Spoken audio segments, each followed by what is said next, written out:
Welcome to Kenton's videos. Enjoy the video. You start by opening Settings and tapping Cellular or Mobile Data. This is where iPhone tracks usage. Once there, glance at the top to see total data for the current period, because that number reflects measured mobile traffic. Scroll down to view each app's data. This tells you which apps consume the most. Make sure to toggle any app off if you want to stop background cellular use. Doing this saves data immediately and explains why totals change over time. Next, align iPhone tracking with your carrier bill by checking current period dates. This matches measurements to charges. If they don't match, tap Reset Statistics at the start of your billing cycle. You should do this once per period to measure accurately. Also, enable low data mode in cellular options to restrict background tasks. This reduces background fetches and automatic updates.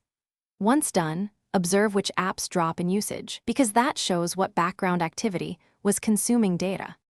Finally, monitor data weekly and limit high-usage apps by toggling cellular off or disabling background app refresh.